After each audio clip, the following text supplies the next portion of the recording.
Frequency Podcast Network. Stories that matter, podcasts that resonate.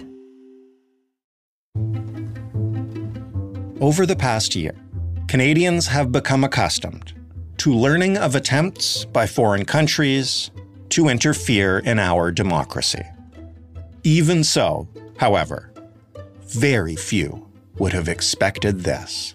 We're learning more tonight about the bombshell report released last week by an intelligence watchdog that suggested some elected officials in Canada colluded with foreign powers. The National Security Committee indicates there are members of this House that have knowingly worked for foreign hostile governments. Canadians have a right to know who and what is the information. Who are they? The Honourable Minister of Public Safety. Mr. Speaker, the Leader of the Opposition knows very well that no government, including the government of which he was a member, is going to discuss particularities of intelligence information publicly, so he knows better than that. The report released last week goes further than any agency has in detailing exactly what has been passing between those foreign governments and Canadian candidates and MPs. It is a huge national security problem, that much is very clear, but it stops short of naming any names. For the past week, discussion around those names has taken over. Is there a good reason to keep those names private? What has the past week of fallout taught us about how our elected officials handle these kinds of concerns? What is real and urgent? And what's political noise? And what now?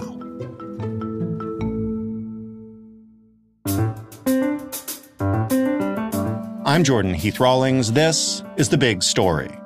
Stephanie Carvin is a former national security analyst. She is an associate professor at the Norman Paterson School of International Affairs. She is the author of Stand on Guard, Reassessing Threats to Canada's National Security. And she is our first call to unpack something like this. Hey, Stephanie. Hey, thanks for having me on again. You are most welcome. I'm going to need you to walk us through this because this gets really complex. Why don't you start by telling us about the report last week that started the latest firestorm around foreign interference? What was it? Where did it come from?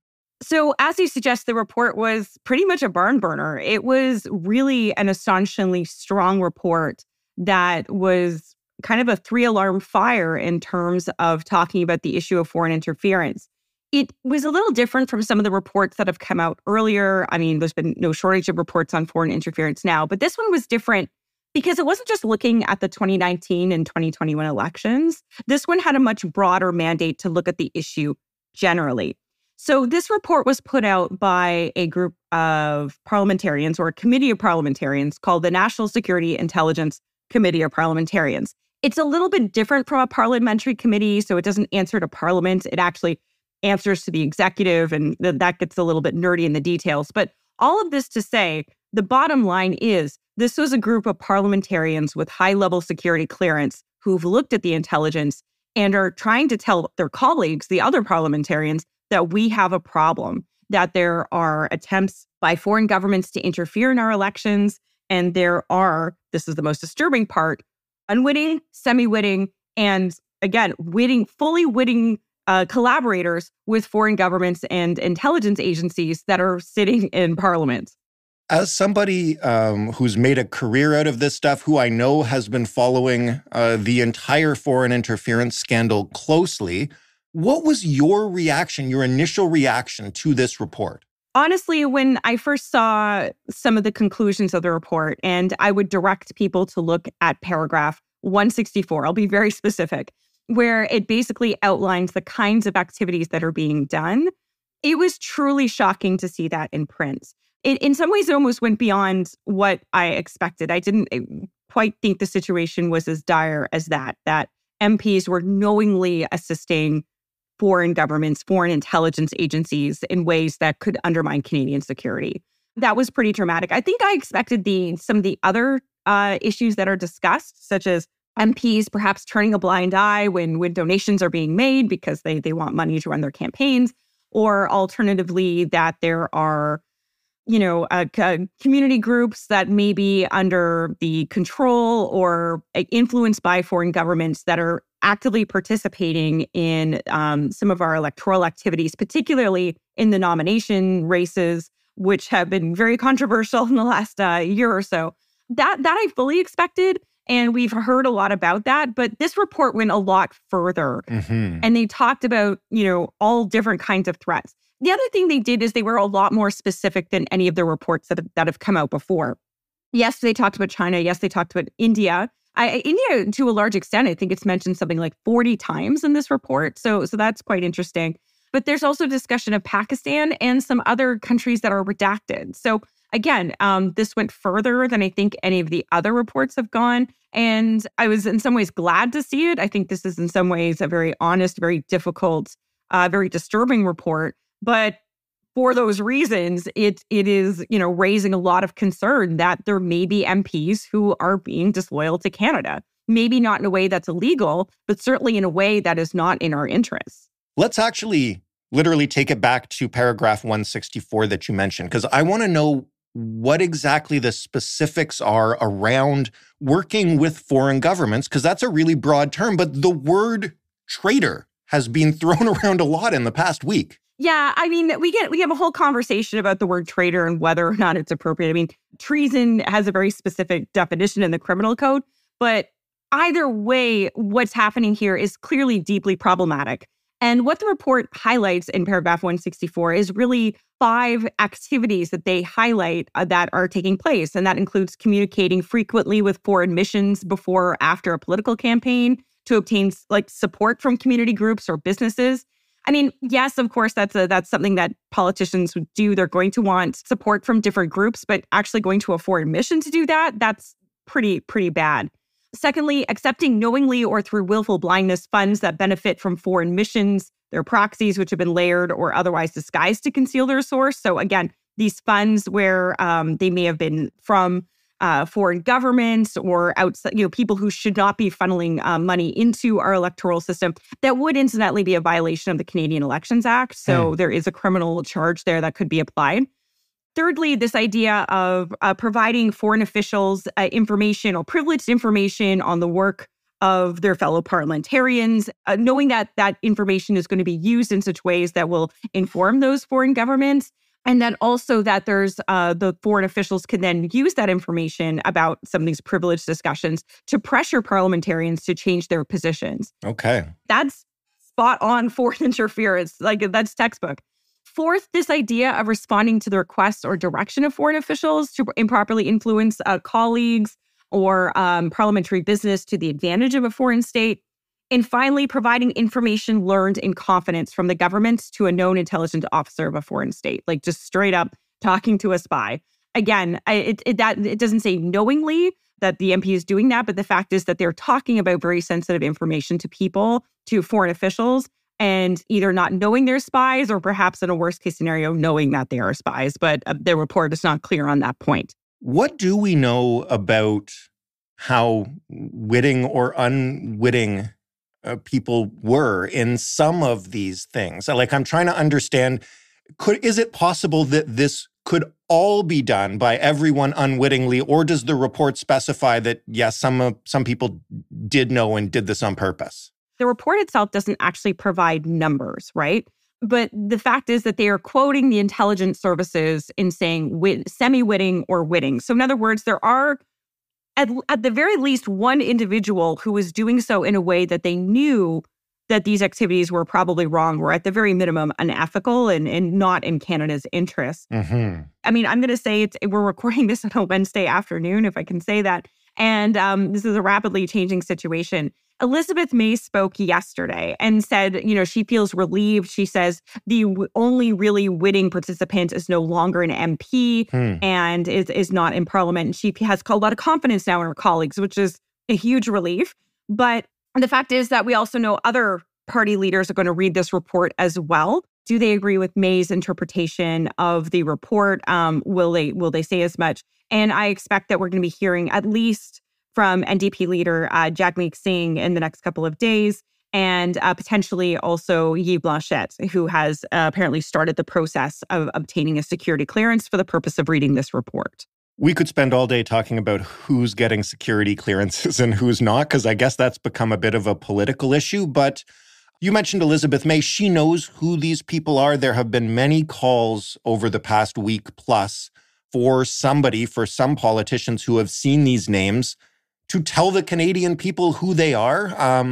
You and a colleague made the argument in the Globe and Mail that we should not do that. Why not?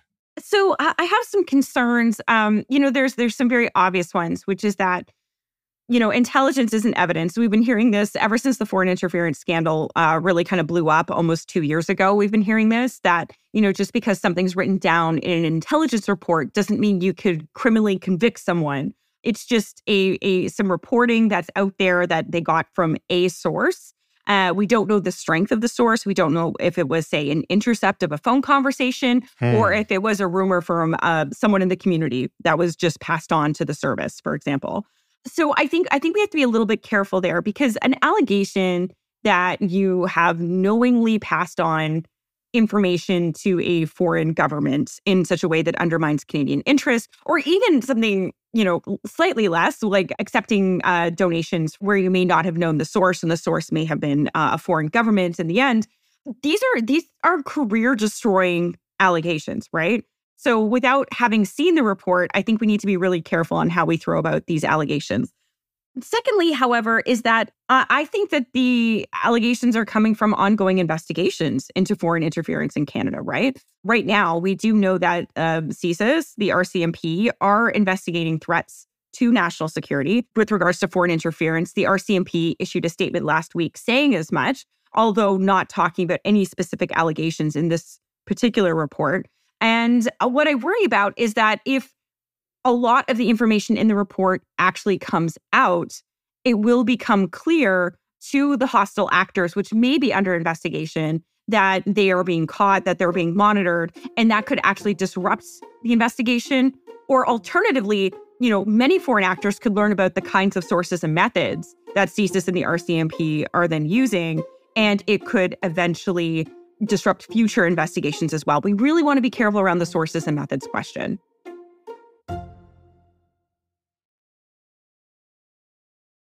How do we know, though, that while this is remaining classified and, we're not actively doing anything, that these people, wittingly or unwittingly, aren't doing damage right now by sharing Canadian intelligence with foreign agents, while we're all waiting to find out more or finish whatever intelligence services are doing? Well, this is just it. And this is why I do think it's important for all the party leaders to be reading this report, just because of how sheerly damning it is.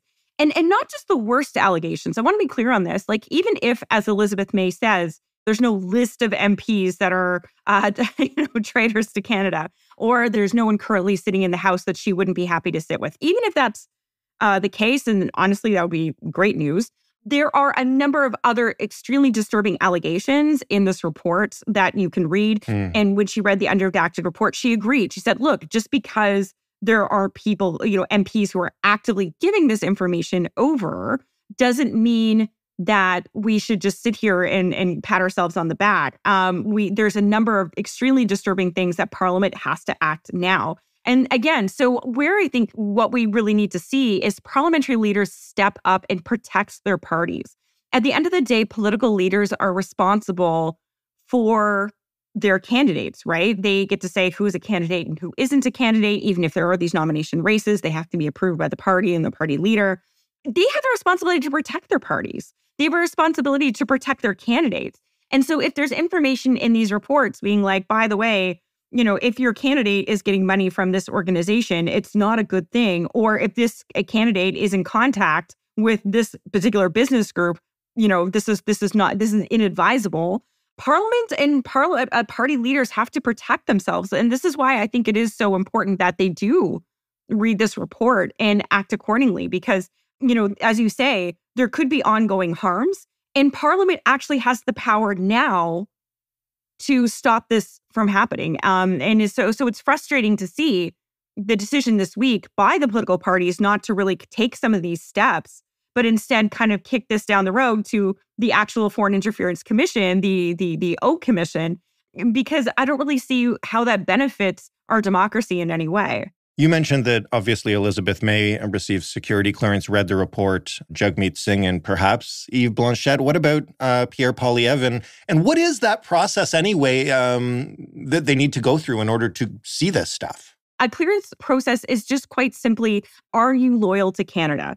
Is there anyone in your orbit that could convince you to give up information? Could you be blackmailed? Are you in a personal situation where you're addicted to drugs or you have terrible financial problems where that could be used against you? And as a result of that, you would then give up information potentially to someone who would want it. So that's really what a security check is at the end of the day. And depending where you are in government and what level of access you have, it's going to be a little bit more intrusive or non-intrusive, right?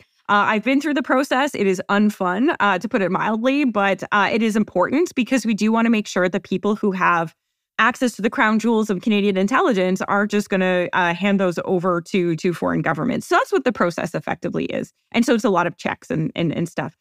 And so I don't know why Pierre Poilievre does not want to get this report. I mean, he has said himself, and I don't want to speak for him or the Conservative Party, but just what I've read in the press, is that he is basically saying, look, this is a highly classified report. I don't want to read it and then have the burden of not being able to speak about it.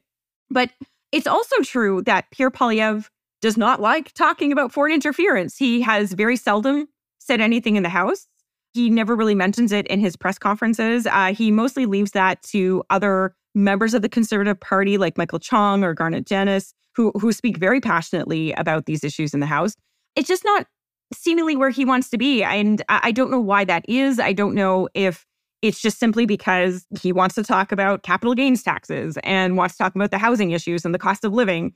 Because let's be honest, like this is an issue that goes to the fundamentals of our democracy, but the cost of living goes to the fundamentals of our wallets. And we know what Canadians are more obsessed with. So I think that this is something that he doesn't necessarily want, but whether or not this is a campaign issue or not, or something he wants to do, at the end of the day, he has the responsibility to look after his own party, right? And I really do believe that he should, start the process, get the clearance. He's even a member of the Privy Council, so that may actually speed things up, quite frankly. Privy Council, by which I mean he's a former cabinet minister and had access to intelligence before in his role as a minister. So I think there are possibilities for him to do this and do this fairly quickly. And if anything, I do think what Elizabeth May did when she gave her talk showed the extent to which it's valuable for leaders to get this information and then communicate their thoughts to the Canadian public, that it can both reassure Canadians as well as other parliamentarians, but also direct, parliamentarians to some of the urgent matters. I think it's interesting that she's read the report, but that she's also now suggesting that sending this to the OAK Commission was a bad idea and, in fact, voted against it yesterday. I asked you about the party leaders in Poilievre. I have to ask you about the guys in charge, ostensibly. What is the Liberal government's role in this, and how does it differ from what we are expecting from Poilievre and Singh and et cetera? Where do they stand here? So it's interesting. When the report first came out, Minister of Public Safety Dominic LeBlanc said, he thanked the committee for its report, indicated it did raise a number of important issues, but then said he disagreed with some of the assessments in the report, but was not very specific about that, right? And I think at the time, everyone's hair was on fire because of the allegations in this report and maybe didn't pay attention. But it is interesting that, there may be some agreement here with what Elizabeth May said, but we can't say that for sure. So, I think we have to look at the Liberals, like they have responsibilities as a party. They have responsibilities to ensure, again, that they are reading the report, that they are working towards, strengthening their own party and perhaps taking steps to make sure that their candidates are protected from some of these organizations that may be targeting their candidates. So I think that's really the first thing. But as a government, it's interesting. I think that there's a couple of things that they should be looking at doing. In the first instance, they are right now passing a bill that's aimed at countering foreign interference, right? It's called Bill C-70, and it does some things like it creates a foreign interference registry, which would require Canadians who were taking money from foreign governments and then engaging in lobbying activities to register those activities with some kind of commissioner. But there is a giant gap here in this legislation, and it's one that's mentioned in the report. And I want to be kind to your listeners. I don't want to get too much into the nerdy-weedy legal details. But suffice to say, what's interesting if you read the report, it says, look, these are very serious allegations, but there's very little chance that these will ever be brought to court because we struggle in criminal trials where there may be some intelligence being used as the basis for the investigation. And we call this in our nerdy little national security world, the intelligence to evidence problem, right? That we struggle to bring evidence which is gathered under a CSIS warrant to court under an RCMP warrant. And this is a very fixable problem, again, without going into the nerdy details. There are some steps that the Liberal government could take. It was highlighted in their consultation about the legislation earlier this year that this was something that should be fixed, but they decided not to go ahead with it when they introduced the legislation. It is a big gap.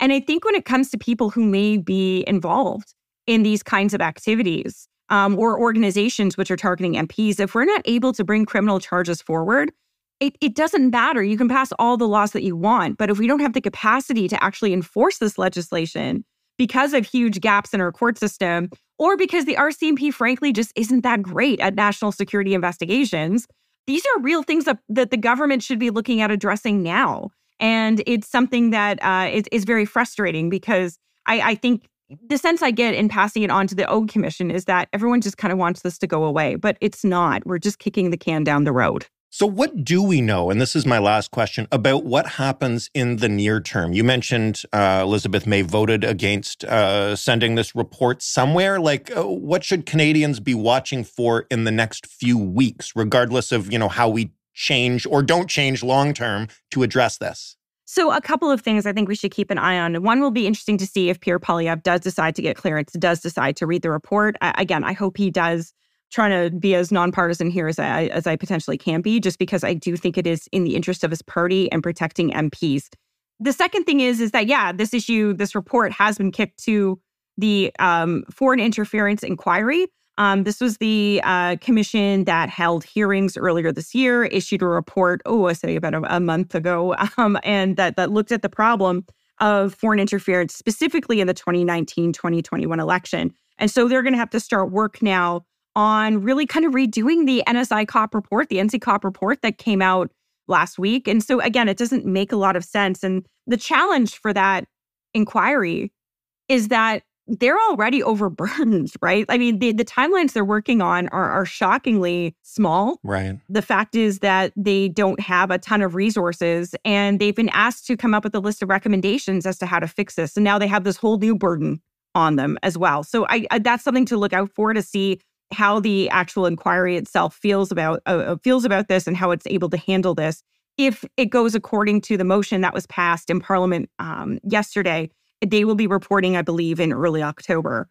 And then until then, we should be seeing this piece of legislation, Bill C-70. It is working its way very, very quickly through Parliament because I do think that the parties want to get as much into place as possible before the next election. It's going to take a few months to get some of the institutions like a foreign agent registry set up, of course.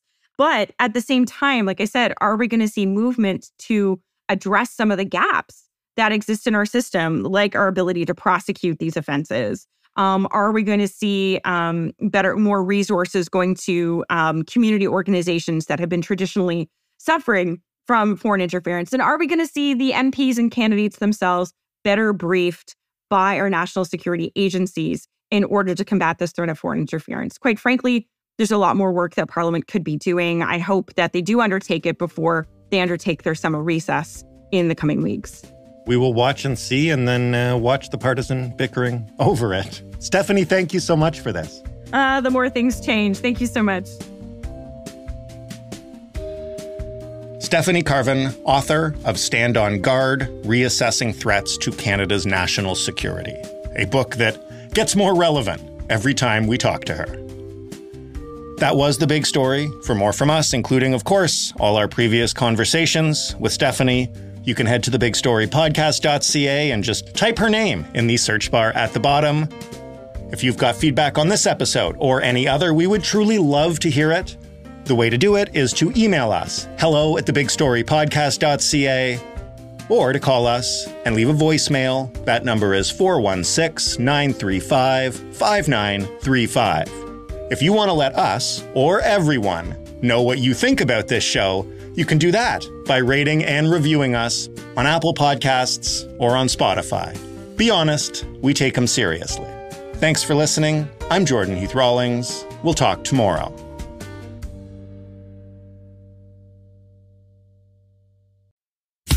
My name is John Cullen, and I want to tell you a story. It's a story about a scandal, broken relationships, gossip, rumors, money, corporate rivalry, and curling. It's the story of Broomgate, how a single broom, yes, a broom, turned friends into foes and almost killed the 500-year-old sport of curling. It was a year I'd like to forget. Broomgate, available now.